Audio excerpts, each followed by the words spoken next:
আসসালামু আলাইকুম, সবাইকে স্বাগত জানাচ্ছি আমাদের আজকের এপিসোডে অতিথি হিসেবে আমি আমন্ত্রণ জানিয়েছি আমাদের সবার পরিচিত এবং অনেক দিন ধরে রাজশাহী শহরে বায়োলজি শেখানোর চেষ্টা চালিয়ে যাচ্ছেন আমাদের খুবই সুপরিচিত মুখ, আমাদের সুব্রত স্যার, এবং আমরা দাদা বলি। দাদা নমস্কার, আপনাকে স্বাগত জানাচ্ছি আমার আজকের আয়োজনে। আমাকেও স্বাগত জানাই এবং এত বড় একটা মহৎ কাজের জন্য তোমাকে অভিনন্দন জানাই, কৃতজ্ঞতা জানাই।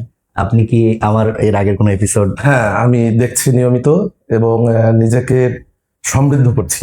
আচ্ছা, যে এই বিষয়গুলো শুধু যে শিক্ষার্থীদেরকে সমৃদ্ধ করবে তা তো নয়, আমাদের যারা আমরা শিক্ষক, অভিভাবক, যারা সচেতন নাগরিক, তাদের সবাইকেই সমৃদ্ধ করবে। আমার তরফ থেকেও আমি অভিভাবকদেরও অভিনন্দন এবং কৃতজ্ঞতা জানাই, সালাম জানাই। আসসালামু আলাইকুম এবং নমস্কার। দাদা দেরি না করে আমরা মূল পর্বে চলে যাব। আমরা আলোচনা শুরু করতে চাচ্ছি। যেহেতু আপনি বায়োলজির শিক্ষক এবং স্টুডেন্টও ছিলেন, আপনি সম্ভবত বোটানির, জুলজির, আপনি রাজশাহী ইউনিভার্সিটির জুলজির স্টুডেন্ট ছিলেন। মানব দেহ, প্রাণী দেহ নিয়ে আপনার আগ্রহ স্টুডেন্ট লাইফ থেকেই ছিল বা তৈরি হয়েছে আরো বেশি। দাদা, আপনি একটা কলেজে শিক্ষকতা করছেন। হ্যাঁ, আপনি কোন কলেজে আছেন? আমি আছি নাসিরগঞ্জ ডিগ্রি কলেজ, এটা বাগমারা, প্রত্যন্ত অঞ্চল, রিমোট এরিয়া। একেবারে এই অবহেলিত জনগোষ্ঠীর স্টুডেন্টদেরকে নিয়ে আমাদের কাজ করতে হয়, এর জন্য আনন্দ আছে, এক ধরনের আনন্দ আছে। দাদা, আমি যেটা জানতে চাচ্ছি, আপনি গ্রামের একটা কলেজে শিক্ষকতা করছেন, কত বছর হয়েছে ওখানে শিক্ষকতা? আমার শিক্ষকতা করা প্রায় 27 বছর। 27 বছর, দীর্ঘ সময় ধরে আপনি ওই এলাকার স্টুডেন্টদের সাথে সময় পার করছেন। পাশাপাশি আপনি তো রাজশাহীর স্টুডেন্টদেরকেও বায়োলজি শেখাচ্ছেন, এখানেও অলমোস্ট ওই রকমই সময়। আমি রাজশাহীতে আসি 90 সালে ভার্সিটি বা মেডিকেল অ্যাডমিশন টেস্টের জন্য। 91 সাল থেকে আমার প্রাইভেট পড়ানো শুরু। ও বাবা, তার মানে বলা যায় 35 ইয়ার্স। আমরা বিমল দাকে পেয়েছিলাম 26 বছর ধরে পড়ানোর অভিজ্ঞতা, আপনি তার চেয়েও। আমি হয়তো বা তার থেকে বেশি হব। 91 সালে তখন তো বাসায় পড়াতাম, বাসায় গিয়ে পড়াতেন, তার মানে আপনার হোম টিউশনের অভিজ্ঞতাও আছে। হ্যাঁ, মূলত হোম টিউশন দিয়ে শুরু এবং হোম টিউশন দীর্ঘদিন 91 থেকে আমি 2009 সাল পর্যন্ত মোটামুটি হোম টিউশনের সাথে জড়িত ছিলাম। আচ্ছা, আমার জানার আগ্রহ যেটা, যে এই যে গ্রামে অঞ্চলে যে শিক্ষার্থীরা পড়াশোনা করছে, পাশাপাশি শহরের বাচ্চারা, আপনার সুযোগ হয়েছে দুই ধরনের বাচ্চাকে নার্সিং করা। হ্যাঁ হ্যাঁ, তো এই দুই ধরনের বাচ্চার মধ্যে মানে এনভায়রনমেন্টাল যে ব্যাপারটা, যে পরিবেশগতভাবে পার্থক্যটা কেমন, এটা আপনি আমাকে জানাবেন। পাশাপাশি তাদের ফ্যাসিলিটিস গুলো শহরে কি ধরনের আর গ্রামে ল্যাক অফ ফ্যাসিলিটিস কি ধরনের, একটু যদি বলতেন। হ্যাঁ, ধন্যবাদ অনেক। আসলে আমার একটা সৌভাগ্য যে আমি দুই ধরনের স্টুডেন্ট নিয়ে কাজ করছি। গ্রামের আমার কলেজের স্টুডেন্ট আর শহরে স্কুল কলেজ দুইটাই। গ্রামের স্টুডেন্ট, শহরের স্টুডেন্ট, আসলে মেধা তো সবারই এক।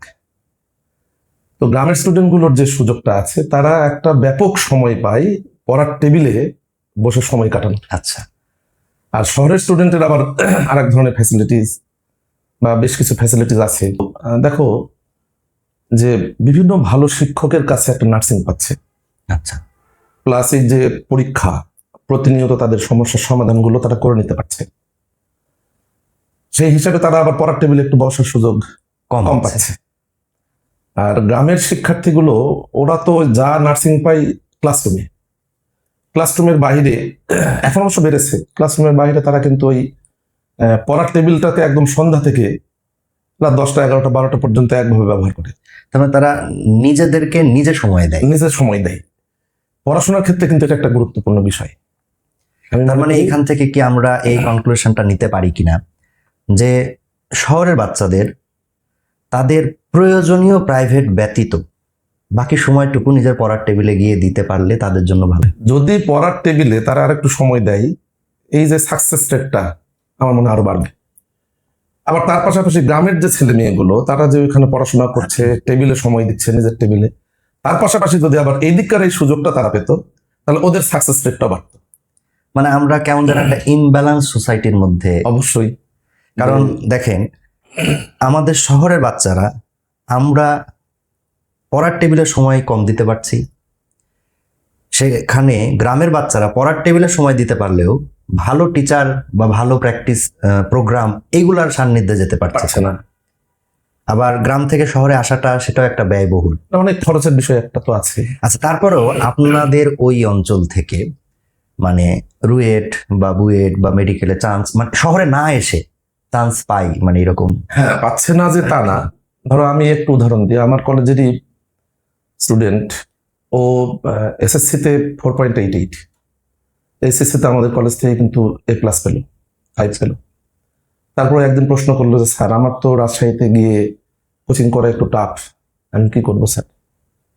তা বললাম যে তোমার তো ইঞ্জিনিয়ারিং টার্গেট, তুমি এখানে পড়ো না, কেন ভালো করে পড়ো, স্যারদের সহায়তা নাও। ও কিন্তু নিয়েছে এবং শেষে একদম অ্যাডমিশন টেস্টের কিছুদিন আগে রাজশাহীতে এসে একটু কোচিং গুলোতে পরীক্ষা টরীক্ষা দিয়ে সে কিন্তু রুয়েটে প্লেস করে চান্স পেয়েছে। দুর্দান্ত। শুধু তাই নয়, এই ছেলে যখন ফার্স্ট ইয়ার রেজাল্ট হয় আমার সাথে দেখা, ওকে আমি বললাম যে ওর নাম মিন্টু, মোস্তাফিজুর রহমান মিন্টু, যে তোমার কি অবস্থা? স্যার এইবার অল্পের জন্য আমি পারিনি, এরপরে যে ফার্স্ট হয়েছে আমি তাকে আমার আগে যেতে দিব না। এই যে তার কনফিডেন্স, তার পড়াশোনার লেভেল, সে কিন্তু এই নিয়েই এক চান্সে BCS কোয়ালিফাই করেছে এবং সড়ক ও জনপথে এখন আছে, ভালো অবস্থানে আছে। তার মানে ওই স্টুডেন্টটা যদি শহরে আরেকটু নার্সিং পেত হয়তো আরো ভালো করতে আরো ভালো করতো, বুয়েট ক্র্যাক করে ফেললেও করতে পারত।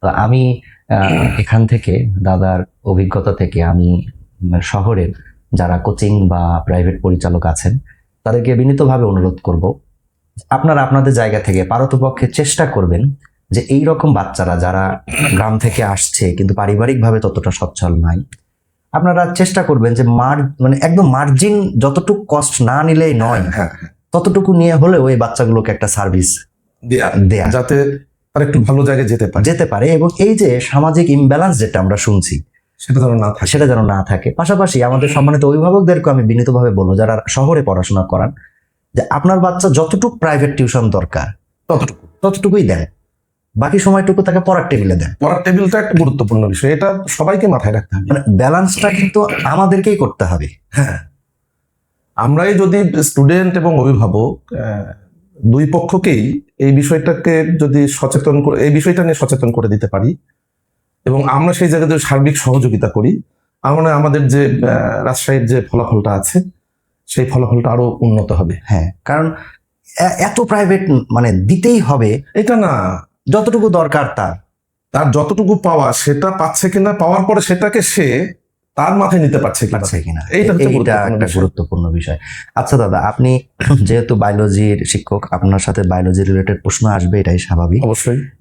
তো আপনাকে আমি যে বিষয়টা জানতে চাচ্ছি, যে আমাদের অনেকের মাথার মধ্যে একটা বিষয় কাজ করে যে মেডিকেল অ্যাডমিশনের জন্যই বায়োলজি পড়তে হবে, বা আমি যতদূর শুনেছি আমার এই ইন্টারভিউ এর থ্রুতে বা আমার ব্যক্তিগত জীবনেও দেখেছি যে বায়োলজি মেডিকেল অ্যাডমিশনের জন্য গুরুত্বপূর্ণ, কিন্তু ওটাই সব না। অবশ্যই না, কারণ সেখানে কেমিস্ট্রি লাগে, সেখানে জিকে লাগে, সেখানে ইংরেজি লাগে, সব মিলেই তো মেডিকেল অ্যাডমিশন টেস্টটা হয়।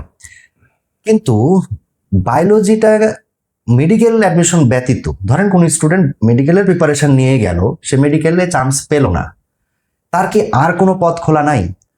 বহু পথ খোলা আছে, কিন্তু ওই যে আমরা অভিভাবকরা বা আমাদের শিক্ষার্থীদের মাঝে একটা বদ্ধমূল ধারণা যে মেডিকেলে পড়ার জন্য শুধু বায়োলজি লাগে।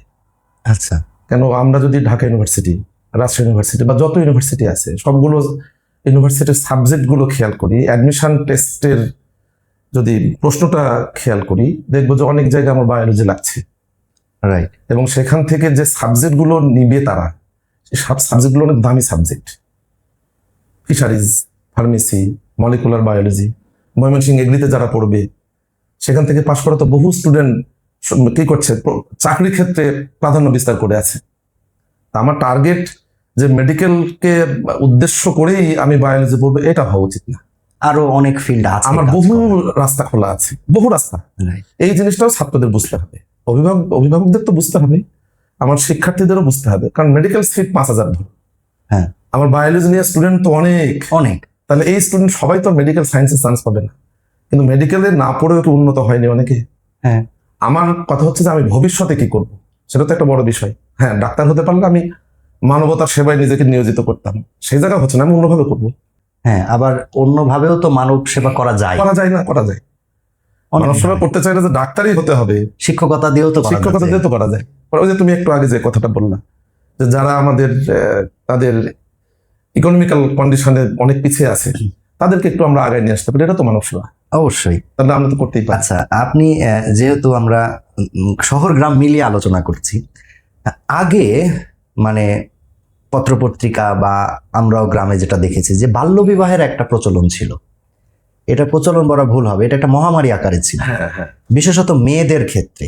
যে একটা মেয়ে কোনো মতে খালি যদি স্কুলটা পার করতে পারে, তাকে বিয়ে দেওয়ার জন্য উঠে পড়ে লাগতো। তো আপনি এখন আপনার কলেজ বা ওই এনভায়রনমেন্টে এইটাকে এখন কি অবস্থায় দেখতে না, পাচ্ছেন? এখন ধরো যে সরকারের গৃহীত পদক্ষেপের কারণে এবং স্কুল কলেজগুলোতে বিশেষ করে শিক্ষক এবং স্টুডেন্টদের মাঝে এই সচেতনতার বিষয়টা ব্যাপকভাবে ছড়ানোর কারণে বাস্তব অর্থেই বাল্য বিবাহটা অনেকটাই কমে গেছে।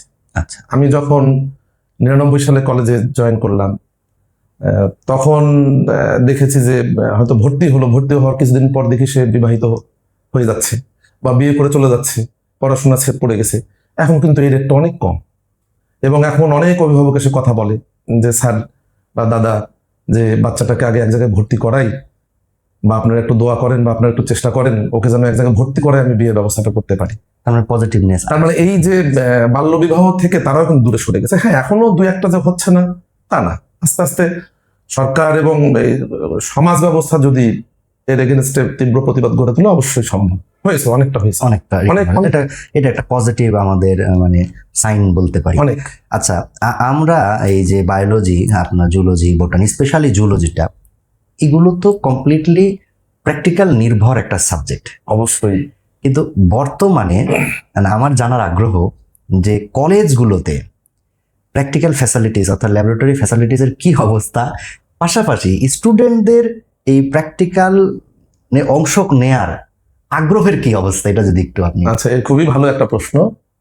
যে আসলে বাস্তবতাটা কি, যে বাচ্চারা কিন্তু কৌতূহলী, বাচ্চারা জানতে চায় হাতে কলমে।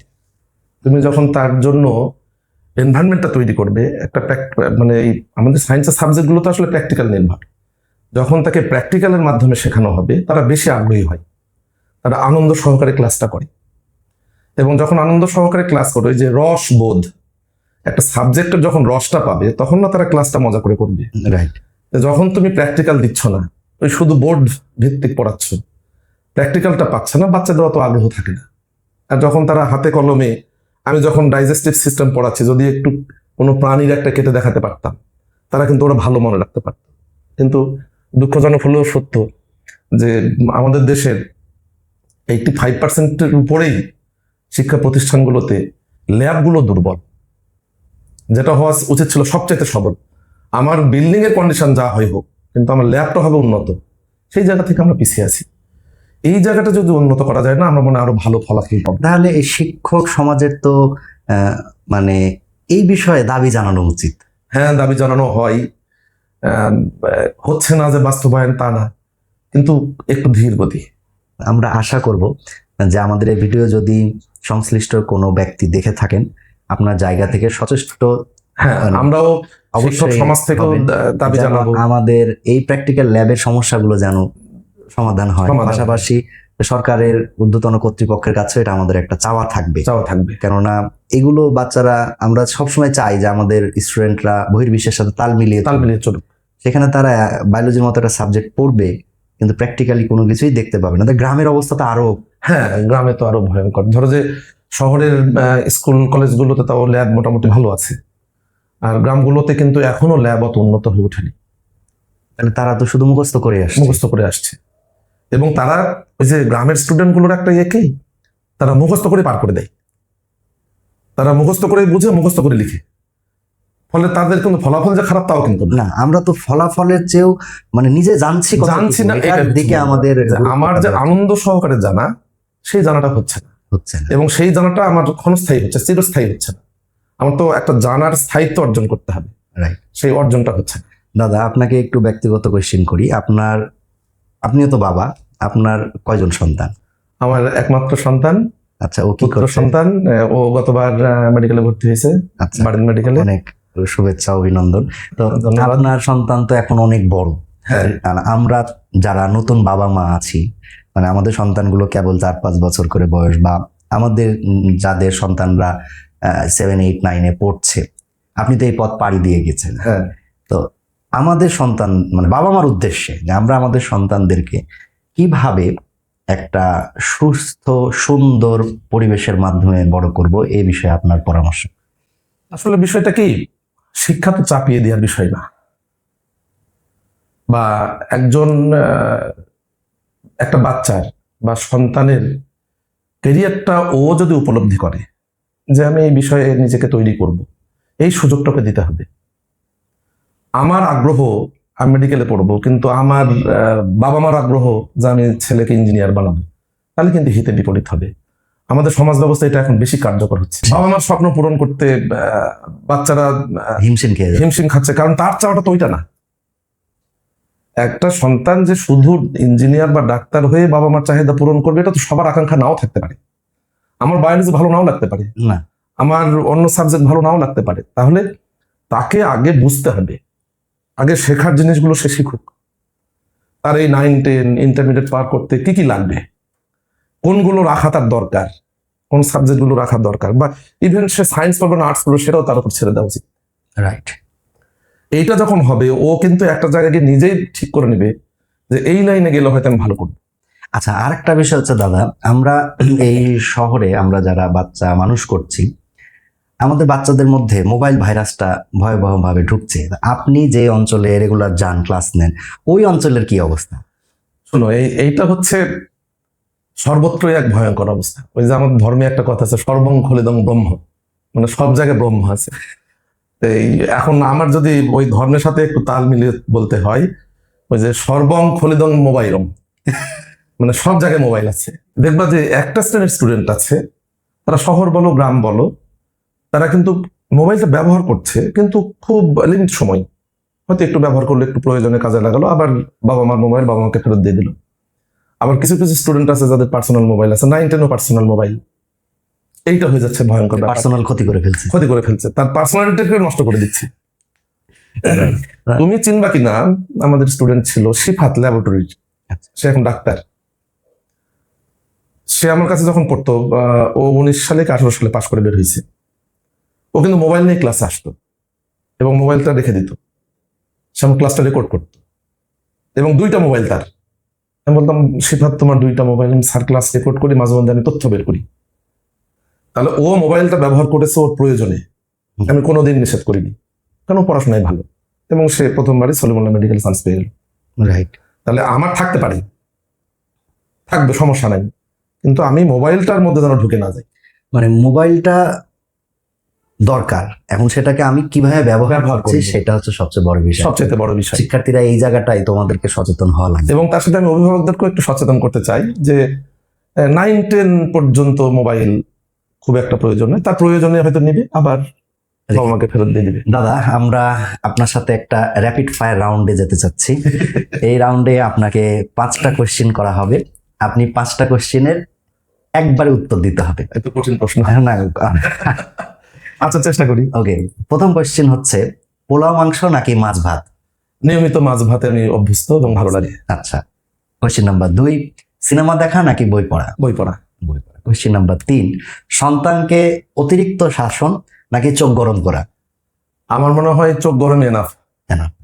আচ্ছা। 4 নাম্বার কোশ্চেন, বৌদির সাথে ঘুরতে বেরোনো নাকি একা একা ঘুরে বেড়ানো, অর্থাৎ ফ্রেন্ড সার্কেলের সাথে? অবশ্য বৌদি সহ, এই জায়গায় আমার একটা দুর্নাম আছে, পরে জানাই। সংসার বাঁচানো কোশ্চেন হলো, বায়োলজি ব্যতীত অন্য যে কোনো একটা সাবজেক্ট বেছে নিতে বললে আপনি কোন সাবজেক্টকে? একবারকে ফিজিক্স। ফিজিক্স বেছে নিতে। আচ্ছা। আপনারা যারা আমাদের সাথে এতক্ষণ যুক্ত ছিলেন, আই হোপ আপনারা সুন্দর সময় কাটিয়েছেন। আমি একটা বিষয় একটু বলি, আমাদের দাদা, উনি কিন্তু সংস্কৃতি মনা মানুষ, উনি গান বাজনাও করেন। দাদা, আপনাকে আমার তরফ থেকে অনুরোধ, আপনি যে কোনো আপনার পছন্দের গানে 2টি লাইন শোনাবেন, এবং আমি দাদার গান শুনতে শুনতে আমরা আজকে বিদায় নিব। তা আমি এখনই আপনাদের কাছ থেকে বিদায় নিয়ে নিচ্ছি। খোদা হাফেজ। দাদার গান শুনতে শুনতে আমরা বিদায় নিতে চাচ্ছি। মানে একটা জটিল সিচুয়েশনে পড়ে গেলাম। অনেক বললো যে গান বাজনা করি। আসলে গান বাজনা আমার খুব পছন্দের জায়গা। আমার ছেলেকে নিয়ে আমি বসি, ও গান করে, আমি শুনি, ও ভুল ত্রুটিগুলো আমি ধরিয়ে দিই। এতটুকু একটু চেষ্টা করছি, এবং এই গানের মাধ্যমে হয়তো আজকের অনুষ্ঠান শেষ হবে। দর্শক শ্রোতা, আমার শিক্ষার্থী এবং অভিভাবক সবাইকে আবার অভিনন্দন জানাচ্ছি এবং আদাব সালাম জানাই। মিলন হবে কত দিনে, ও মিলন হবে কত দিনে, আমার মনের মানুষের সনে, আমার মনের মানুষের সনে।